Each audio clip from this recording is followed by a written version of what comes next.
is Michigan Supreme Court Justice Richard Bernstein. Welcome back to the show. I love being on the show. And by the way, can you believe that we're in high school playoffs already? High school football playoffs? I know, the season went by just like that. Can you believe it?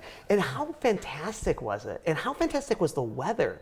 I mean, think about how beautiful the Friday nights were. Like, all the games. Every night. It was amazing. Like, when you look back at the season, how blessed are we to have had a season like this, had weather like this. It's the 1st of November and it's 60 degrees. Like, doesn't it just make you feel good? I can't argue with that. Let me tell you, whenever I'm here, whenever I'm in Jackson, I always feel good. I love this town and I love being here. And you know what, Bart? I've decided we all have to become a little bit more optimistic, right? With all the challenges and the difficulties, I think it's time for us just to become more idealistic, more optimistic. And I just think, it's time for us to start feeling good and excited. Well, maybe after next Tuesday, when the political ads stop and we return to some sort of normalcy. But can I ask you a question? That's why I love coming on your show, because it gives us a chance to have a real conversation. I just think people have to stop talking about politics all the time. Mm-hmm. I think if you really want to think about the root of the problem, do you remember I don't know, 10 years ago, whenever politics was always in the background, but when you got together with people, you never talked about politics, right? It was always there, government was always there, but it wasn't the source of every conversation that we have to have. It used to be when you get together with people, you talk about sports. Remember? I just think that's the issue. It's too much politics, too much, too often, and for whatever reason, I don't know what it is, it seems like it is this constant, and it doesn't matter what side you're on, it's just, why is it the constant conversation topic that when you go to a dinner party, when you spend time with friends, why is it that we always have to talk about politics? Why don't we go back to talking about sports? Because it was just so much better back then, where basically it was always in the background, but it never was as omnipresent, where everywhere you go and everyone you talk to, the only topic is politics. Well, luckily here at JTV, we don't do that, right? Which is why I like it. we have a no politics rule. I like it. Throughout the building during our workday, we do not. It's just not allowed. We don't How talk about at politics. dinner parties? So what if we create a rule that when you go to a dinner party and you get what you realize? What I love about our state is I go everywhere, and you realize literally I go everywhere. There's no county I don't go to.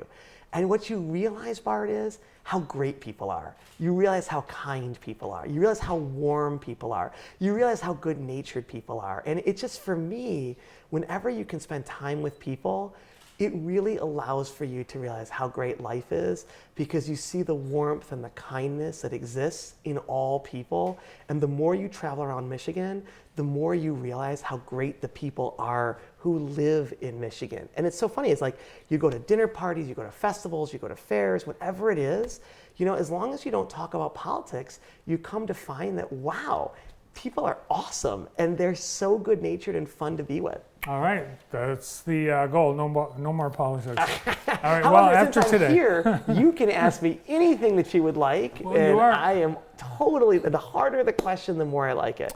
All right. So we are in the campaign season for you, because you are running for re-election. Correct. And you've been on the Supreme Court now for nearly 8 years. 8 years. Can you believe it? I used to have so much more hair 8 years ago. I'm thinking about man, what was it like 8 years ago? And I think I don't know, you definitely feel it when you're losing your hair.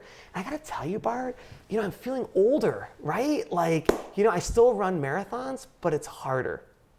Well, maybe it's a sign. It's a sign of age. Welcome to that. Yes. So, and what is it about getting older where you can't sleep through the night? What is it about 3 a.m? There's something about 3 a.m. that I'm always up at 3 a.m. When I was younger, I never got up at 3 a.m. Why am I up at 3 a.m. now? Well, I know why I get up at 3 in the morning. It's called the bathroom. It is. I didn't want to say that on TV, but what happens to us, Bart? Like, I have a question. Like, what is it that happens? Like, that never used to be an issue. Now it's a huge issue. Well, yes, that's all. Certain people at a certain age, that's all they think about. Can I just say something? Yeah. I would say as I've gotten older, that's the most frustrating thing. The 3 in the morning bathroom break, that is the thing that I'm telling you frustrates me more than anything. Yes, well, just cut out the liquids before bed. I tried. It doesn't matter. Can I just tell you something? Yeah. It seems like it's unbeatable. I know. It seems like it's a force that is all too powerful. It's part of life. It's a part of life. The natural aging process. Yeah, I don't like it. Well, you're quite a bit younger than me, so Yeah. you have a lot. It gets worse as you get older. So. Excellent. Well, thank you. That gives me something to You're really. welcome. You know what? That gives me something to really look forward to. Yes. Well, hopefully it's a ways off for you. But let's talk about the 8 years that you've been sitting on the bench. Are there some things that stand out? Is there a case that stands out that would demonstrate your philosophy, your overall approach to justice, that you had something involved to do with? It's such a great question. I mean, my approach, my jurisprudential philosophy is independent. Mm-hmm. That's my nature. In fact, I think if you look at the newspapers, they will say that I'm the most independent justice on the court. And I think that is absolutely critical, because at the end of the day, I am a judge who really evaluates the Constitution, looks at the law, but I'm so incredibly independent that on major cases, it's very difficult to predict the way that I'm going to rule or how I'm going to write an opinion. And I'll give you a few examples, right? Because I just value this job so much. I love this job so much, but most importantly, I love the institution. And my entire focus is always preservation of the institution. But I can think of a number of cases. The first one I'm thinking of was, a really critical case. I imagine you remember just a few months back. Remember the issue with the gubernatorial candidates, and a number of them got disqualified from the ballot because of the signatures? Well, I was literally, it was 6-1, because I felt so strongly that that the Secretary of State should not have had the power to remove these folks from the ballot. Mm-hmm. And the reason that I felt so strongly about this and was so impassioned about it was because in this case, it was a shifting of the burden. And I feel strongly about this, that whose burden is it? Is it the burden of the candidate to have to show that their signatures are legitimate? Or is it the burden of the government to have to show that the signatures are improper? And I always believe that the burden should shift to the government. If the government should have to have the burden of proof to show why you shouldn't be on the ballot. And the reason that case was so troubling to me and why I was so impassioned about it was because that case, I think, is setting a really problematic precedent, because it shifted the precedent. And it shifted through precedent the burden. And whenever you have a burden shift, that's always something that I'm concerned about. So I think that's a typical example about just how incredibly independent I am. It's interesting too, it's like, I'm just thinking about another case. It's interesting, if you look at the Flint water case, that was a fascinating case, because in that case, I wrote the opinion to dismiss the charges against all the Flint officials.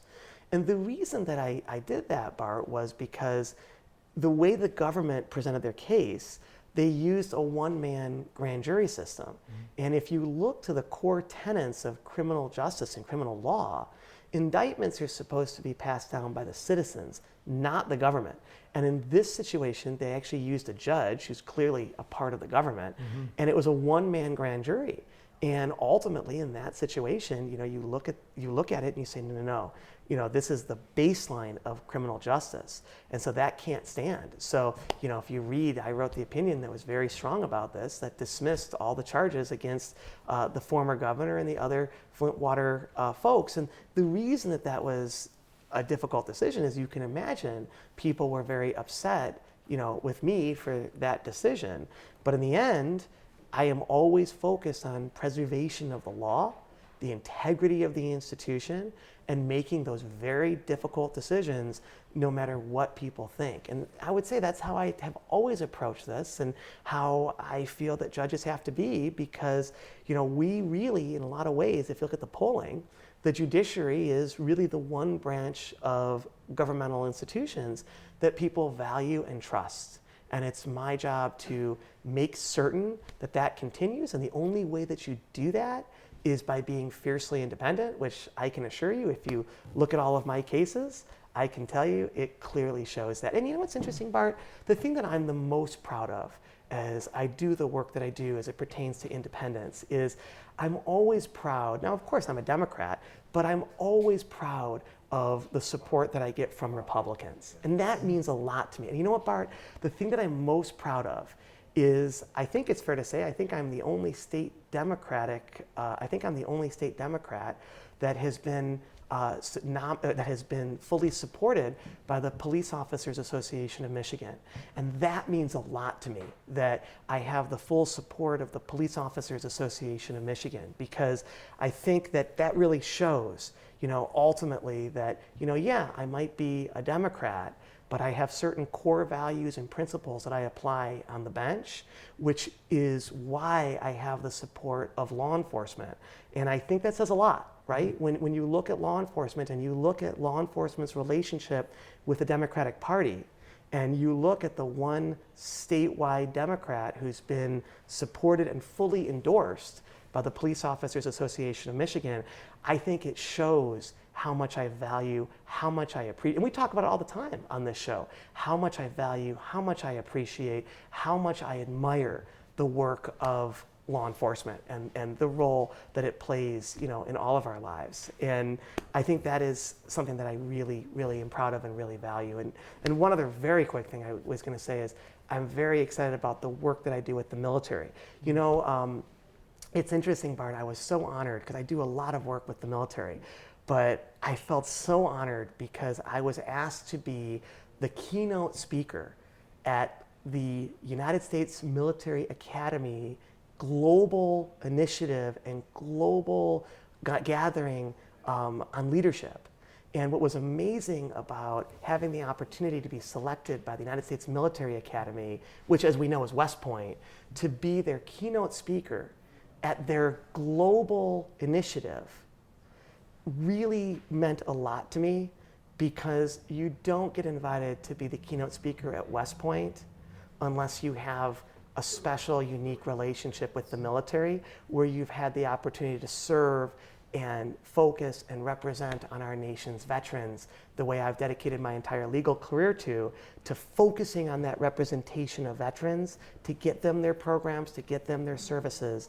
And the fact that I was asked to speak at West Point, I think helps to codify the fact that this is my life's work, is fighting for and representing veterans. And to speak at West Point was something that, for me, is the culmination of why I believe God gives us the opportunity to serve in these roles.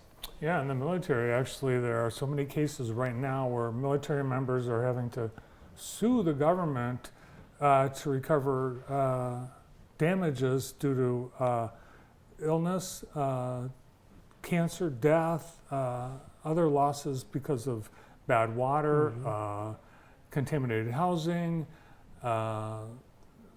chemicals that were on bases. There's a lot of cases right now that are in play due to government either inaction or action that cause so many to suffer. Well, you know what's so interesting is that, this is why I became a lawyer. I really wanted to be a JAG officer. When I was in law school, I had applied to be in JAG, but because of my blindness, I wasn't able to serve. So that's why I basically spent 15 years representing our nation's veterans, making sure they have access to places like University of Michigan Stadium, making sure that they had access to public transit, making sure they had access to U.S. aviation. And this has been kind of, and I think that's why people do what we do, right? We all want to serve.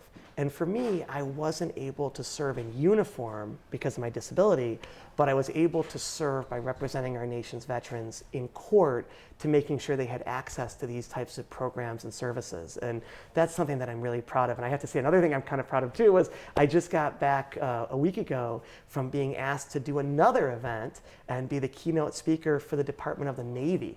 And that was something I was incredibly excited about having the opportunity to do. So I really, really value the military and love having the opportunity to work on behalf of the military, and any opportunity I can have to spend time with active and inactive soldiers is something that I really, really love to do. And that's why we do what we do, Bart, is because we're here to serve. Some people get to serve in uniform. I wasn't able to. So you have to find a capacity where you can serve in other ways.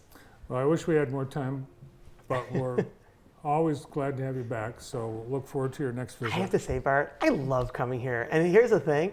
Thank you for letting me be all excited and enthused, because when you're in Jackson and it's 65 degrees, there's no place better. And I'm going to tell you something. I'm excited about that high school football. All right. Remember we talked about it, That's that we're right, going to go to a game, right? You're going to come to a game with So us. here's the thing. I'm really excited about it. We've got to make that happen. All right. Thank you, Bart. Our sports director will make arrangements.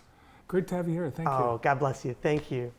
Michigan Supreme Court Justice Richard Bernstein.